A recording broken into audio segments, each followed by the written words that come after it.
I stood in the bathroom of my college dorm, scissors poised at my temple, watching my sister through the FaceTime call on my phone. Maya's face drained of color as I made the first cut. 20 inches of carefully maintained waves fell to the floor in a cascading sheet of dark silk. "What are you doing?" Her voice came out strangled, almost panicked. I smiled at the camera, continuing to cut. "Just trying something new." She hung up without another word. I knew exactly what was going through her mind. The same thought that had been circling through mine for the past 3 weeks since I'd woken up in my 18-year-old body with 10 years of memories that hadn't happened yet. Or rather, memories that had happened but wouldn't happen again. Not this time. In my previous life, I'd kept my hair long until I was 28. Maya had copied every single style, every treatment, every care routine I'd ever used. She'd built her entire online presence, her modeling career, her identity around having hair exactly like mine. Except she'd always claimed she was the original, that I was the one copying her. And everyone, our parents, our extended family, her hundreds of thousands of followers, had believed her. The pixie cut I was giving myself was choppy and uneven, but I didn't care. I wasn't trying to look good. I was trying to watch my sister's world crumble, one snip at a time. I need to go back further to make you understand. To make you understand why the look on Maya's face when I cut my hair was worth dying for, because I did die. And in dying, I learned the truth about everything. Maya will always be 3 years older than me. Growing up, people constantly compared us. We both inherited our mother's Thai heritage and our features and our father's Portuguese genes and our hair texture.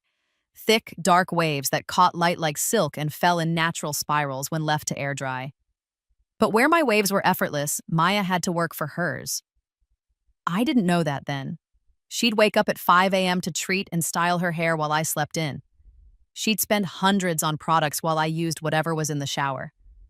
The result was the same, or so it seemed. Our parents divorced when I was 6 and Maya was 9. Dad moved to California for work. Mom kept us in our small Massachusetts town, and she kept us close in other ways too. She made us dress alike, style our hair the same, pose for photos and matching outfits. My beautiful twins, she'd call us, even though we were 3 years apart and looked nothing alike beyond our hair. Maya hated it at first. I remember her screaming at 13 that she wasn't a doll, that she wanted to cut her hair short and dye it blonde. Mom cried for 3 days straight. She told Maya she was selfish, that she was breaking apart our family aesthetic, that she was betraying the memory of her own grandmother who'd had beautiful long hair too.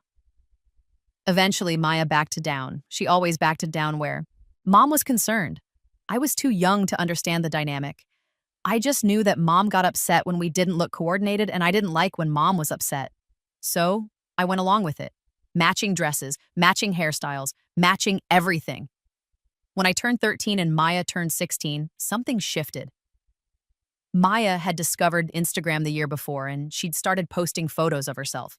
Just herself, not us together. Photos of her hair, her outfits, her makeup. She called her account @MayasWaves, and her follower count climbed steadily. A few hundred, then a few thousand. That's when Mom's tune changed. Suddenly, the matching outfits were helping Maya's brand. Suddenly, I needed to be in photos with her because sister's content performs well. Suddenly, everything I did was in service of Maya's growing online presence. "Wear your hair down today, Lily," Mom would say on the days Maya was filming. "Maya needs you for a comparison video." "Let Maya borrow your new dress. Her followers want to see it." "Don't cut your bangs. Maya's growing hers out and you two need to match." I was 15 when I first suggested cutting my hair short. Just a trim, shoulder length, something different. Maya went pale. Mom looked at me like I'd suggested burning down the house. "Why would you want to do that?" Mom asked, her voice tight. I want to try something new." "Your hair is beautiful." Mom's hand smoothed down my back. "It's what makes you special. What makes both of you special." "But it's my hair." Lily. Mom's voice took on that particular tone that meant the discussion was over. Maya has worked very hard to build something. You're not going to ruin it because you're going through some phase. I didn't cut my hair. I didn't do anything to my hair except exactly what Maya did to hers. When she got caramel highlights, Mom booked us appointments together. When she started using a specific hair oil brand, bottles appeared in my bathroom too. When she began a curly girl method routine, Mom printed out the instructions and made us both follow them. By the time I was 18 and Maya was 21, her follower count had hit 500,000. She'd been featured in hair care campaigns, gotten sponsorships from major brands, and landed a modeling contract with a boutique agency that specialized in natural beauty. Her entire brand was built on her effortlessly gorgeous waves and her authentic approach to hair care. Except none of it was effortless, and none of it was authentic. I knew because I lived with her. I watched her spend 2 hours every morning on her hair. I heard her crying in the bathroom when a style didn't work. I saw the receipts for the salon treatments she'd get every month, then claim her hair was naturally healthy. And I watched her scroll through photos of me, studying my hair like a scientist examining a specimen. The irony was that my hair actually was effortless. I'd wake up, run my fingers through it, maybe add some leave-in conditioner and go. It looked the same as hers. Better sometimes because it wasn't damaged from all the heat and chemicals. But in every photo, every video, every interview, Maya was the star. She was the hair girl. She was the one everyone admired. And I was just her little sister, the supporting character in her story. I tried to have my own life. I went to college 3 hours away, planning to major in English and maybe pursue writing. But Mom called every day. Did you post a photo with your hair down? Maya's engagement is dropping and having you in her content helps.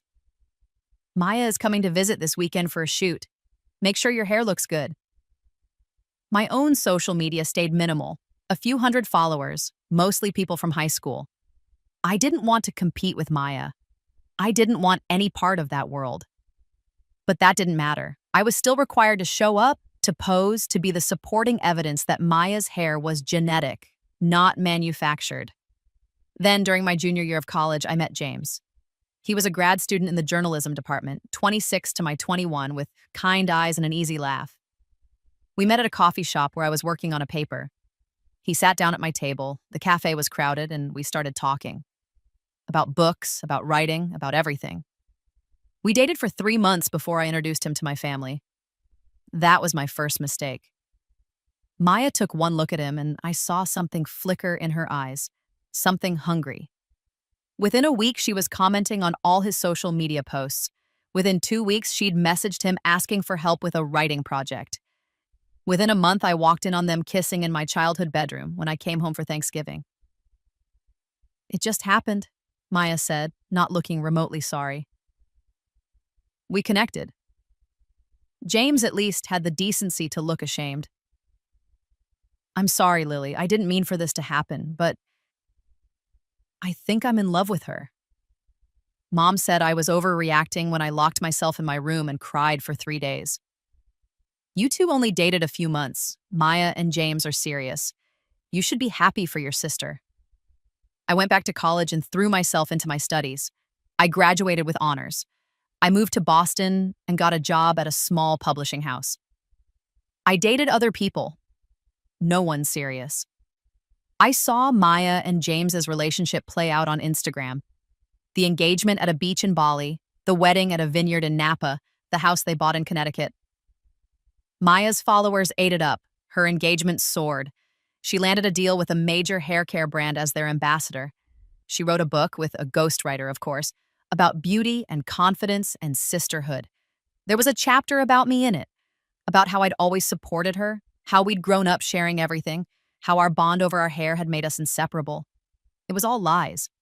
But the world believed her. I was 25 when Maya got pregnant, 26 when she had a daughter, 27 when she launched her own hair care line. Through it all, Mom called me monthly to make sure I was maintaining my hair properly so I could still appear in Maya's content when needed. You're part of the brand now, Lily, Mom would say. This is bigger than just you. I was 28 when I finally decided to cut my hair. I'd met someone who saw me, not just as Maya's sister. Daniel was an architect, thoughtful and quiet, nothing like James. We'd been dating for 6 months and he'd asked me to move in with him. It felt like the start of a real life, my own life, finally separate from Maya's shadow. I wanted to do something to mark the occasion, something that was just for me. I made an appointment at a salon in Boston. I didn't tell anyone. I was going to cut my hair to my shoulders, add some layers, maybe some highlights that weren't the same as Maya's current color. Nothing dramatic, just different. Mine. The appointment was on a Thursday afternoon. I never made it. Maya called me that morning, sobbing. James had left her. He'd been having an affair with someone he'd met at the gym. He wanted a divorce. She needed me. I canceled my hair appointment and drove to Connecticut. I spent 3 days at Maya's house listening to her cry, helping with her daughter, mediating phone calls with lawyers. On the third day, I mentioned that I'd been planning to cut my hair before all this happened. Maya's tears stopped instantly. Cut your hair? Why would you do that? Just for a change. It doesn't matter now. You can't cut your hair. Her voice was sharp, panicked. My whole brand is about our hair, about us having the same hair. If you cut yours, it ruins everything. I stared at her, Maya, you're going through a divorce. Your hair brand is the last thing. My hair brand is the only thing keeping me afloat right now. She was standing now, her face flushed. I have a mortgage, a daughter, contracts that depend on my image. And my image is built on us, on our hair, on the story that it's natural and genetic and special. If you cut your hair, you're telling the world that mine is fake. But Maya, it is fake. You've been treating and styling it to match mine for years. The slap came so fast I didn't see it coming. My cheeks stung, my eyes watered. How dare you, Maya whispered. I made this hair what it is. I built this career. You've just been riding on my success, showing up for photos and getting money from my sponsors. Everything you have is because of me. That wasn't true. I had my own job, my own apartment, my own life. But looking at her face, twisted with rage and desperation, I realized she actually believed what she was saying. Mom called an hour later. Maya had already told her I was planning to sabotage her career. You need to think about your sister right now, Mom said. She's going through the hardest time of her life. This is not the time to be selfish. I drove back to Boston in silence. I didn't reschedule my hair appointment. 2 months later, Daniel proposed. I said yes. We started planning a small wedding for the spring. Maya announced she was launching a sister hair care duo line, products specifically for sisters with similar hair types to celebrate their bonds. She needed me to be part of the campaign. There would be photo shoots, video content, social media posts, and she needed me to keep my hair exactly as it was. I said no. For the first time in my life, I said no to Maya's demands. She showed up at my apartment at midnight, screaming in the hallway. My neighbors called the police. Maya cried and played the victim, said I was her sister and she was just worried about me, that I'd been acting strange. The officers let her go with a warning. The next day, my employer received an anonymous email claiming I'd been plagiarizing content for the manuscripts I was editing. It wasn't true, but the investigation took weeks and nearly got me fired. Daniel started getting messages from fake accounts, screenshots of me with other men, photos Maya had manipulated from old pictures, placing my face on other people's bodies. He believed me when I said they were fake, but the harassment didn't stop. Every day, more messages, more photos, more accusations. Maya posted on her Instagram about toxic people who try to tear down your success out of jealousy. She didn't name me, but everyone who knew us understood. Mom stopped calling me entirely. I held on. I planned my wedding. I kept my job after the investigation cleared me. Daniel and I decided to elope instead, to escape the drama. We chose a date, June 15th. We'd fly to Italy, just the two of us, and get married on a vineyard in Tuscany. On June 14th, I was walking home from work when a car ran a red light. I don't remember the impact. I remember lying on the pavement, staring up at the sky, thinking about how I'd never gotten to cut my hair. How even now, bleeding out on a Boston street, my last thought was about something as stupid as hair. How Maya had taken everything from me, Even the simple freedom of choosing what I looked like. I died thinking about that, about how I'd never gotten to be just Lily. I'd always been Maya's sister, Maya's twin, Maya's brand extension. And then I woke up in my dorm room, 18 years old, with my phone alarm blaring and 10 years of memories that shouldn't exist yet sitting heavy in my mind. The first thing I did after waking up as my 18-year-old self was check the date. September 3rd, first week of my freshman year of college. I had 10 years to do over, or rather, I had 10 years to do differently. I lay in my narrow dorm bed, staring at the ceiling, taking inventory of what I knew. In this timeline, I hadn't met James yet. That wouldn't happen for 3 more years. Maya was 21 in the midst of building her Instagram, just hitting the 100,000 follower mark. Mom was still married to her second husband before that divorce that would come when I was 22. Dad was in California, still mostly absent, and I had the most perfect hair I'd had in a decade, untreated and undamaged, cascading down my back in natural waves. I picked up my phone and looked at my reflection in the black screen. Then I opened Instagram. Maya's account had 103,000 followers. Her recent posts were the usual: mirror selfies showing her outfit and hair, flat lay photos of products, occasional videos of her hair routine. The comments were full of praise. "Your hair is goals." "What's your secret?" "You and your sister are so lucky to have that hair." I scrolled back through her feed, 2 years of content, and I appeared in maybe 20% of it. Always the supporting player, the evidence, the proof that this was genetic, effortless, natural. In my old life, I'd been in 50% of her content by the time I graduated college. She'd learned that posts featuring both of us performed better, so she'd demanded more of my time, more of my presence. Not this time. I took a screenshot of her account as it was now, then blocked her. I blocked Mom too. Then I turned off my phone and went back to sleep. When I woke up again, it was noon. I had 3 missed calls from Maya and 7 texts from Mom. I deleted them all without reading and got dressed. The nearest hair salon was a 10-minute walk from campus. I arrived without an appointment and they said they could take me in an hour. I waited watching TikTok videos of pixie cuts and short styles, saving the ones I liked. When they called my name, I sat in the chair and showed the stylist my saved videos. "You're sure?" she asked, running her fingers through my long waves. "This is healthy, beautiful hair." "I'm completely sure." She started cutting. I watched in the mirror as my identity, or what Maya had made my identity, fell away in chunks. The other stylists stopped to watch. One took a photo, asked if she could post it as a dramatic transformation. "Go ahead," I said. When she was done, my hair was barely 2 inches long all over, slightly longer on top. It curled in small, tight spirals I'd never seen before because the weight of long hair had always pulled them straight. I looked like a different person. I looked like myself. I paid, tipped heavily, and walked back to my dorm. I took a selfie and posted it to my Instagram, the account that currently had 400 followers, mostly high school classmates. The caption was simple: "New school, new me." Then I unblocked Maya and Mom just long enough to make sure they could see the post and waited. Maya called within 3 minutes. I answered with video on, angling the phone so she could see my new hair in its full glory. The sound she made wasn't quite a scream. It was more like a wounded animal, something primal and agonized. "What did you do?" Her voice shook. "Lily, what the fuck did you do?" "I cut my hair," I said calmly. "Do you like it?"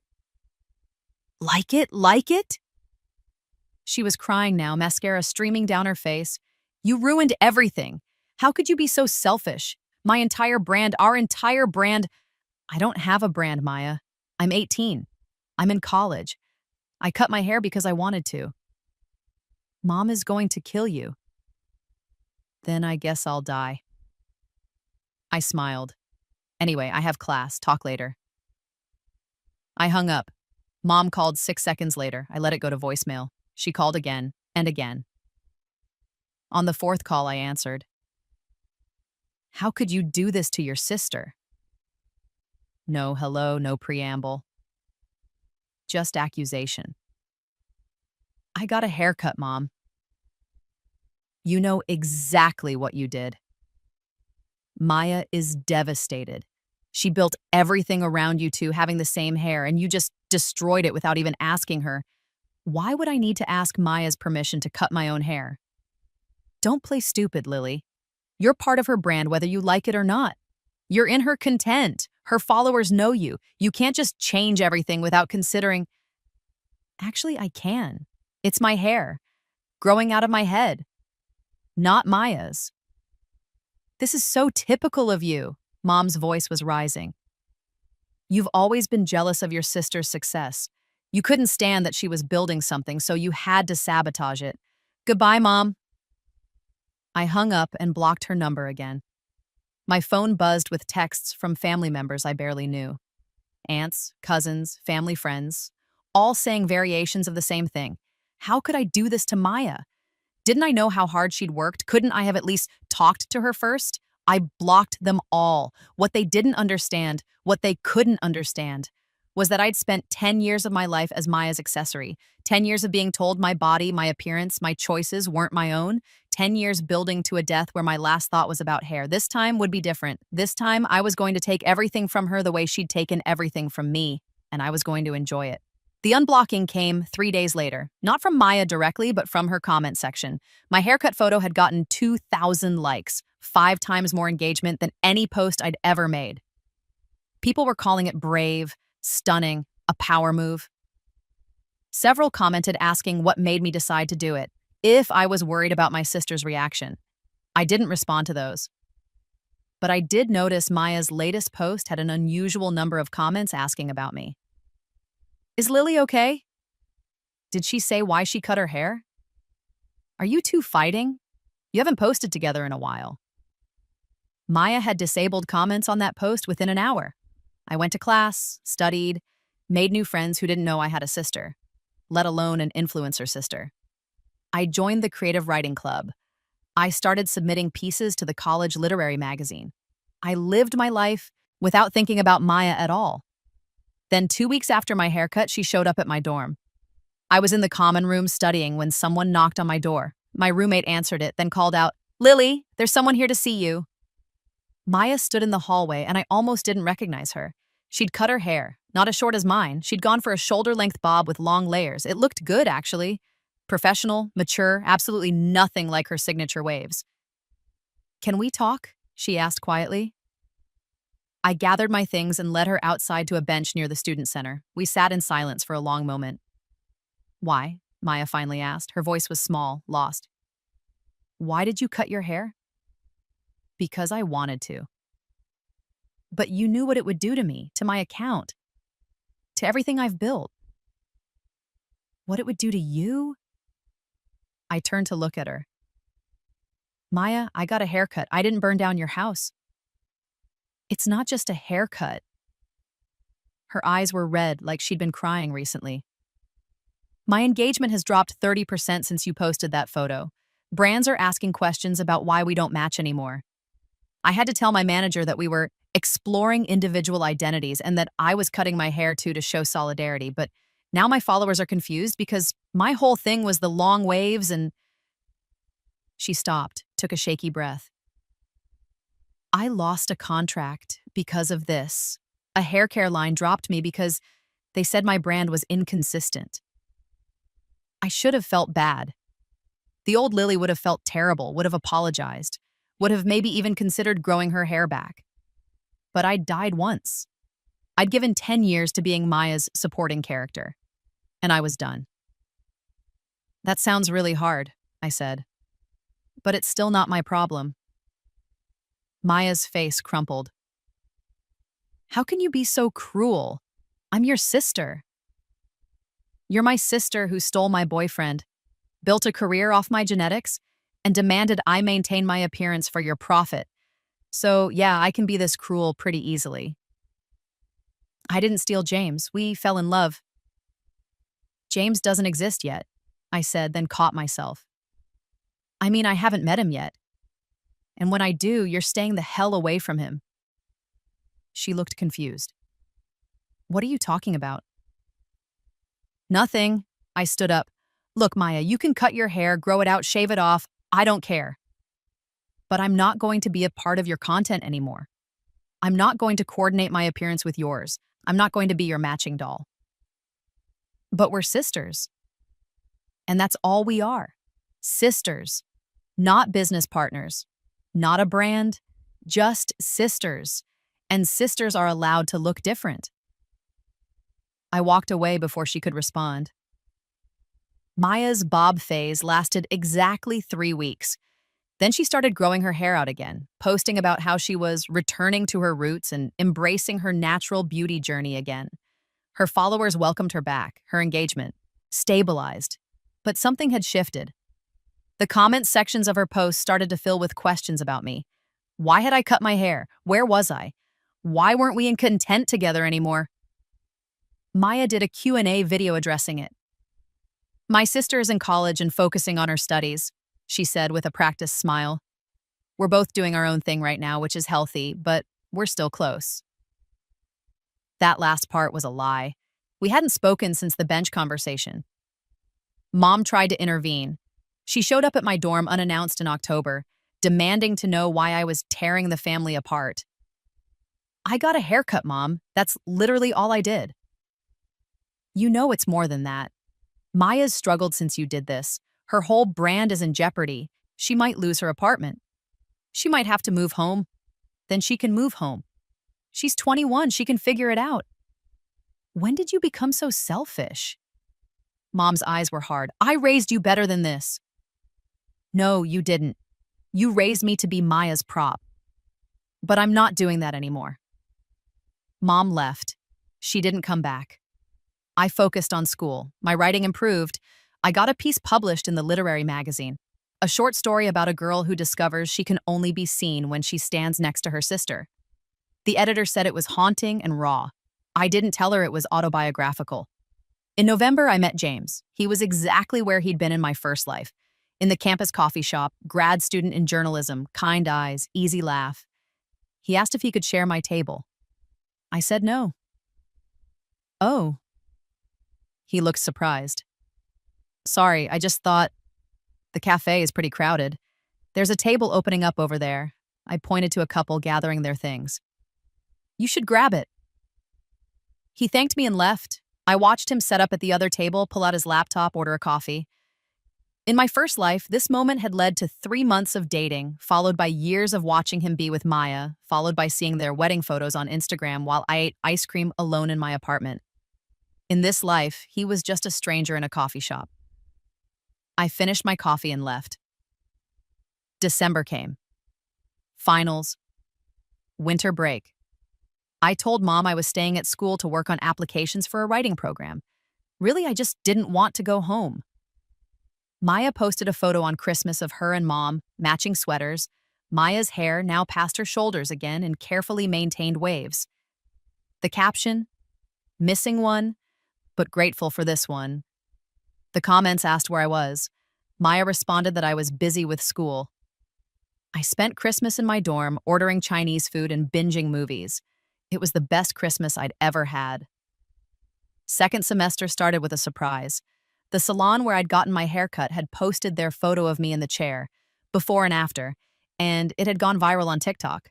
100,000 views, 10,000 likes, comments full of people calling it the best hair transformation they'd seen, asking about the salon's location, asking about me. Someone had found my Instagram and tagged me. I woke up to 5,000 new followers and hundreds of comments on my photo. You're so brave for cutting it. You look amazing. Wait, are you Maya's sister? The one she always posts about? That last one appeared dozens of times. I posted a response video, my first TikTok ever. Just me, talking to the camera in my dorm room. Yeah, I'm Maya's sister. Yes, I cut my hair. Yes, she was surprised. No, we didn't coordinate it. Because it's my hair, and I can do what I want with it. The video got 500,000 views in 24 hours. Suddenly, I had 20,000 Instagram followers. 15,000 TikTok followers. My comments were full of people saying I was iconic, that I was living my truth, that they wished they had my confidence. I hadn't been trying to go viral, I'd just been living my life. But the universe apparently had other plans. Maya called me for the first time in months. "You're doing this on purpose," she said without preamble. "Doing what?" "Building a platform, stealing my followers, making this about you." I posted one video, Maya. One video that's been shared everywhere. One video that's making me look like the bad guy. The comments on my posts are all about you now. People are accusing me of being controlling, of being angry about your hair, of treating you badly. Are they wrong? Silence. Maya, I'm not trying to build a platform. I'm just existing. If people are interested in that, it's not my fault. Everything was fine before you cut your hair. No, it wasn't. You just didn't notice because it was fine for you. She hung up. I stared at my phone, feeling something unfamiliar blooming in my chest. Not guilt, not regret, power. For the first time in my life, I had power over my own narrative. People were listening to me, not just to Maya's version of me. I was the protagonist of my own story. And I was just getting started. By February, I had 50,000 followers across both platforms.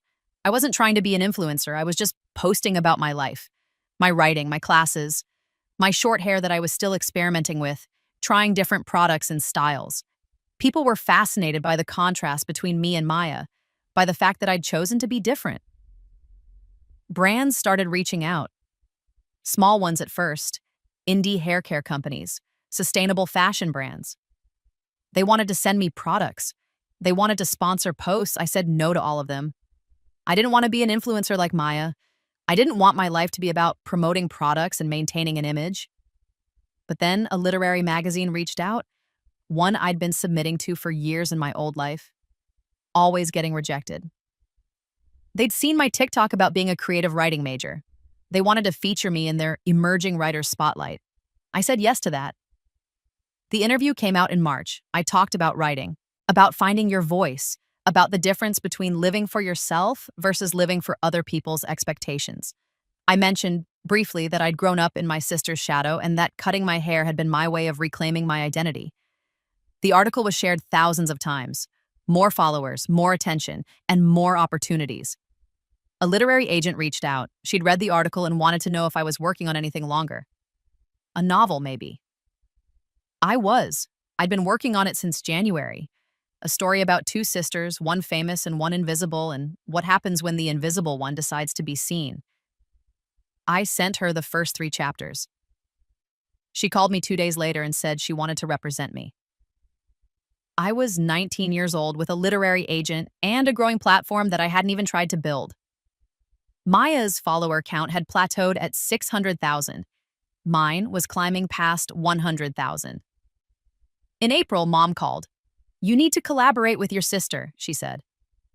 No. "Lily, this is getting out of hand.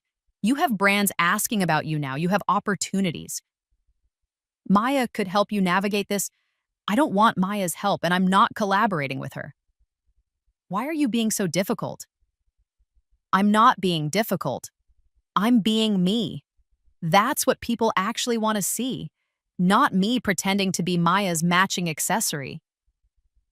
"You're going to regret this when you've burned every bridge." "The only bridge I've burned is the one you and Maya built out of my hair, and I'm fine with that." I hung up and got back to writing my novel. The summer after my freshman year, I stayed in Boston. I got an internship at a small publishing house and kept working on my book. My agent sold it in August, a 2-book deal with a major publisher. The advance was enough to cover my tuition for the next 3 years and then some. I posted about it on Instagram. "Debut novel coming 2025, dreams do come true." The comments were overwhelmingly supportive. My followers were proud of me. They'd been following my writing journey through my posts, and this felt like a win for all of us. Maya's comment appeared an hour after I posted. "So proud of you, sis." I deleted it. She texted me immediately. "Why did you delete my comment?" "Because you're not proud of me. You're performing being proud for your followers." "That's not fair. I am proud." "When's the last time we had a real conversation, Maya?" No response.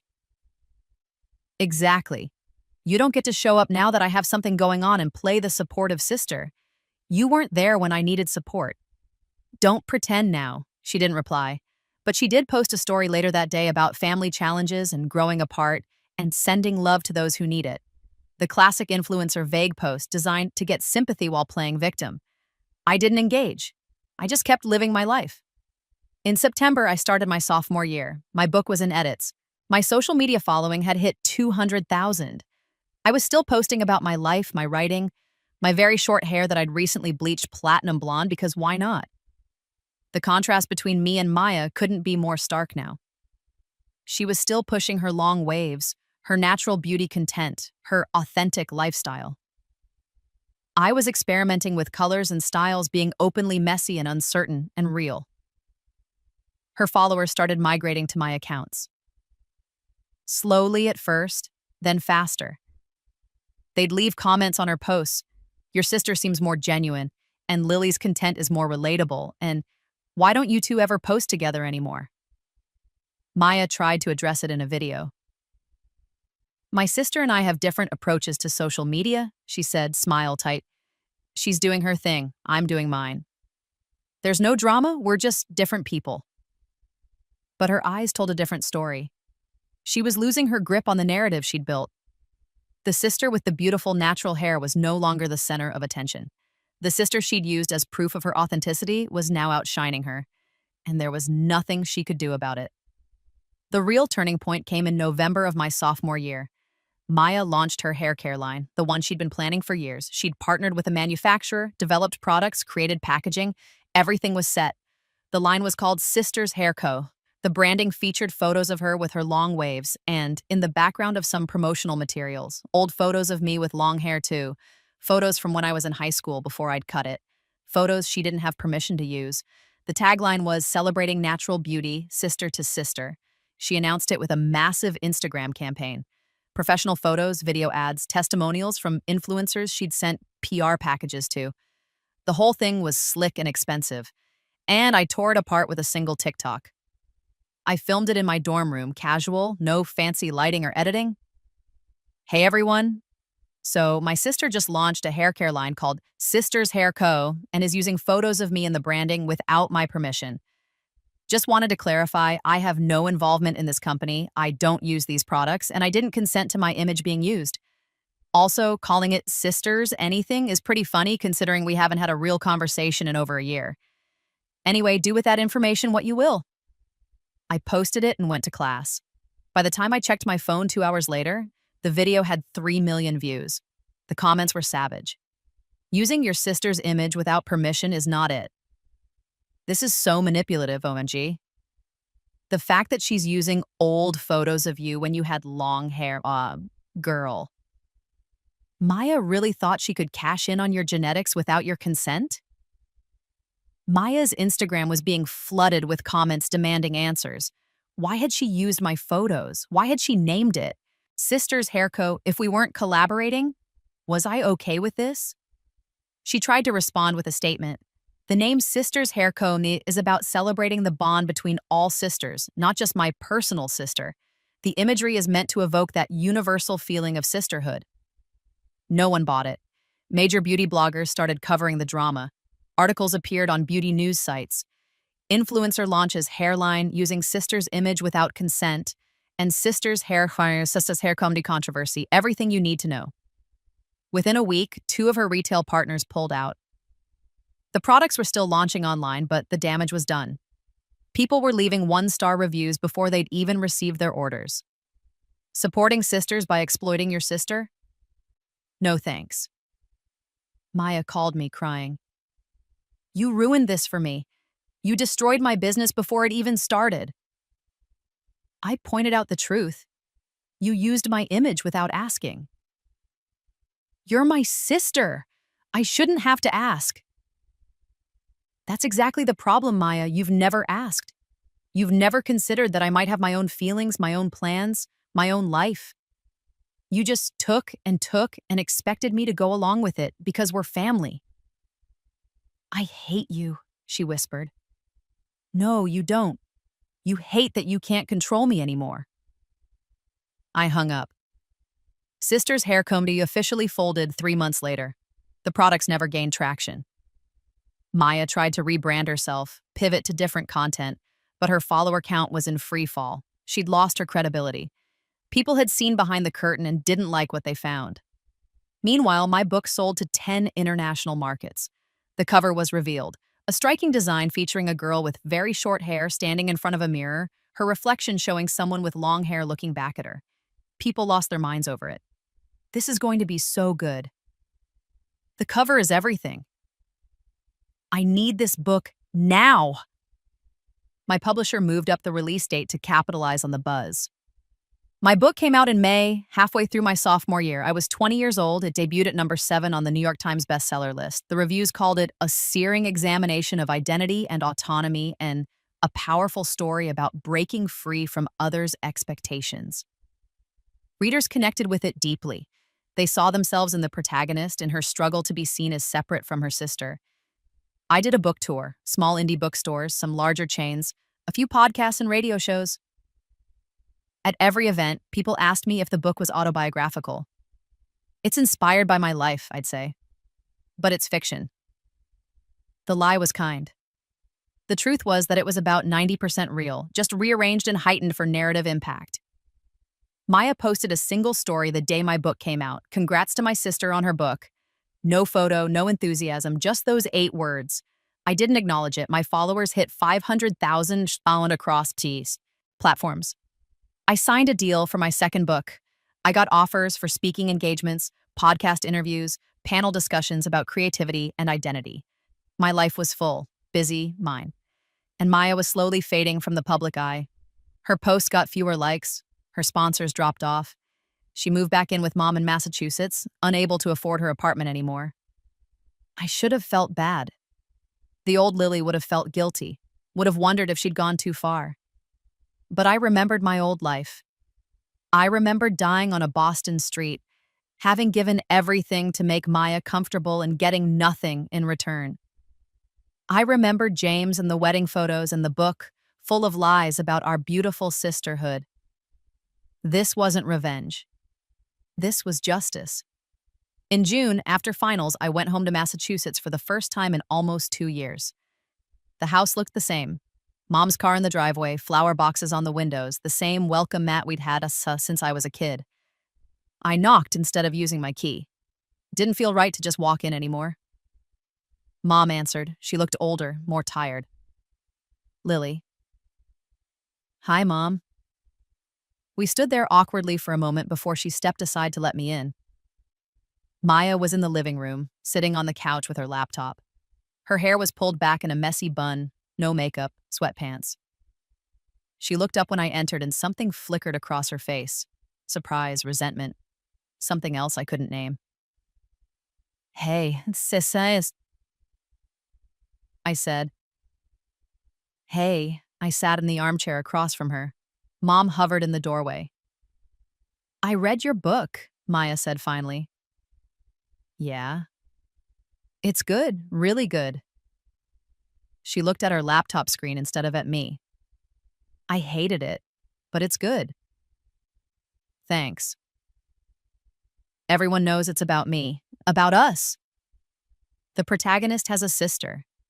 That's where the similarities end. Bullshit. She finally looked at me. You wrote about every shitty thing I ever did. You just changed the names.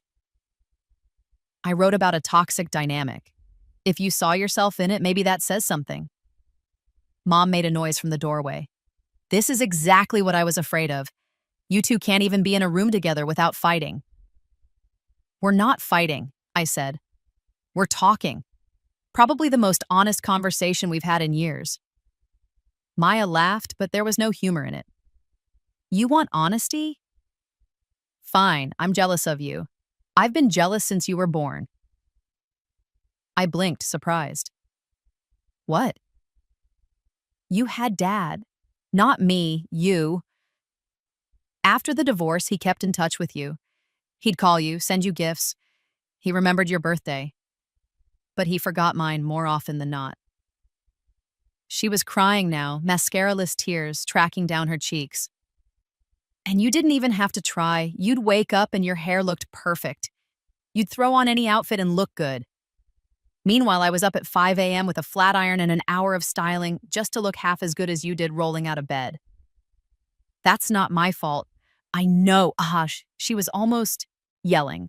I know it's not your fault, but I still hated you for it. And when I finally found something I was good at, something that was mine, building my account, my brand, you were still there. In my content. Being the proof that I was real. And I resented needing you, but I needed you anyway. So you took everything you could from me, I said quietly. My identity, my boyfriend, my choices about my own body. James was his own person. Who you went after because he was mine first. Because you couldn't stand that I had something separate from you. Maya wiped her face. You're right. You're completely right. I was shitty. I was manipulative. I built my entire life around competing with you and then demanding you help me win. Mom was crying now too, leaning against the doorframe. You two used to be so close. No, we didn't, I said. We used to look coordinated. That's not the same thing. We sat in silence for a long moment. Then Maya spoke again, her voice small. I'm sorry for all of it. For James, for the hair thing. For using your photos without asking. For making you feel like you couldn't exist outside of being my sister. I studied her face, looking for the lie, the manipulation. But she just looked tired, defeated. I forgive you, I said. And I was surprised to find I meant it. Not because what she'd done was okay, but because holding on to the anger was exhausting. But that doesn't mean things can go back to how they were. I'm not going to be part of your content. I'm not going to coordinate with you. We can be sisters, but we're going to be separate people. I know, she closed her laptop. I'm done with all that anyway. I deleted Instagram last month. What? It was making me miserable. Constantly comparing myself to you, to other influencers, to who I used to be. I got a job at a marketing agency. Regular hours, steady pay, no performance metrics based on how pretty my life looks. She laughed weakly. It's boring, but it's better. I didn't know what to say to that. In my old life, Maya had stayed committed to influencing until I died, always chasing the high of viral posts and brand deals. This version of her, admitting defeat and choosing normalcy, was foreign, but maybe that was okay. Maybe we both got to be different people this time around. I'm glad you found something that works for you, I said. Yeah, me too, she paused. I saw Dad last week. My stomach dropped. What? He reached out, said he saw your book, saw the press about you, wanted to reconnect. Her voice was bitter. Still all about you, even when he's trying to be there for me. Maya, it's fine. I told him to fuck off. She smiled slightly. Felt good, actually, realizing I don't need his validation, or Mom's, or Instagram's, or yours. I never wanted you to need my validation. I know that was the problem. You just existed and that was enough. Meanwhile, I was breaking myself trying to be someone worth noticing. Mom finally came into the room properly, sitting on the couch next to Maya. I failed you both, she said quietly. I pushed the matching thing. I made it seem like your worth was in how you looked together. I prioritized Maya's brand over Lily's comfort. I was so proud of Maya's success that I didn't see how much damage it was causing. She looked at me. And I dismissed your feelings every time you tried to set boundaries. I'm sorry. 2 apologies in one day. In my old life, I'd never gotten either one. Thank you, I said to both of them. We talked for another hour about the past, about the future, about how to move forward. It wasn't a fix-all conversation. Years of damage don't heal in an afternoon. But it was a start. When I left, Maya walked me to my car. Your hair looks good, by the way, she said. The platinum suits you. Thanks. Your bob was good too. You should cut it again. She touched her bun self-consciously. Maybe I will, not because you did, but because I want to. That's the right reason. She hugged me then, quick and awkward, and then I was driving away, watching her get smaller in my rearview mirror. I'm 23 now, 3 years past that conversation in my mother's living room. My second book came out last year and hit #1. I'm working on my third. I still have a social media presence, but I'm selective about what I share. My hair changes with my mood. Currently, it's a shoulder-length shag and my natural dark brown, growing out the platinum. Maya works at her marketing agency and, according to Mom, is dating someone nice. Someone who isn't a grad student, isn't involved in writing, isn't connected to me in any way. She still doesn't have Instagram.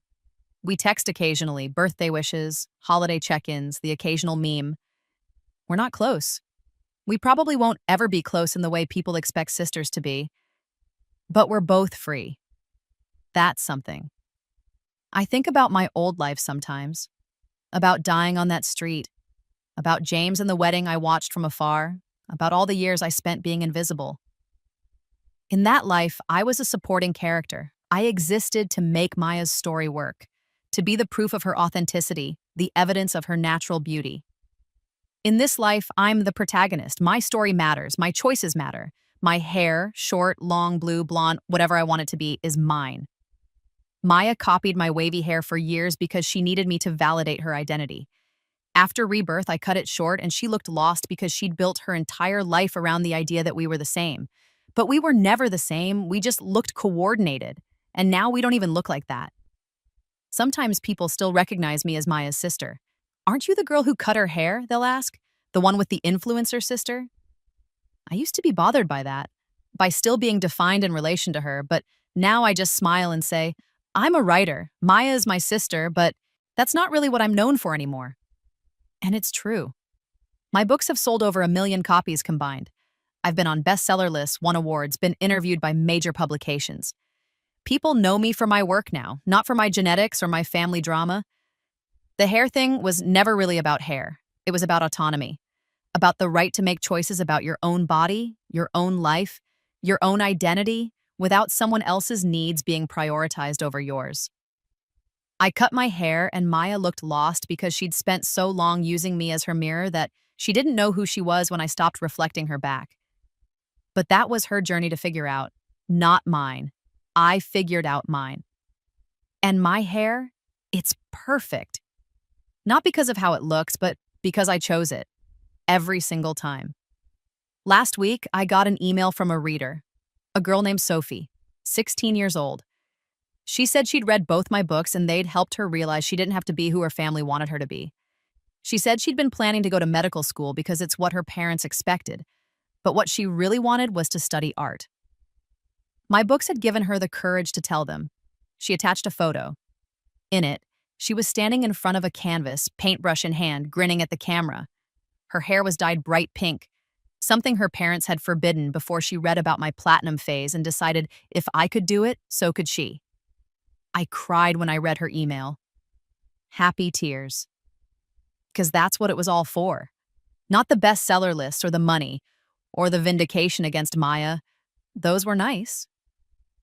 But the real reward was knowing that my story, my choice to stop being a supporting character and become the protagonist, helped someone else do the same. I wrote back to Sophie, "Your hair looks amazing. Your art will be too. Keep painting." Then I closed my laptop and looked at myself in the mirror across from my desk. My hair was messy from running my hands through it while writing. My face was bare of makeup. My clothes were comfortable, not photogenic. I looked exactly like myself. Finally. And that was more than enough.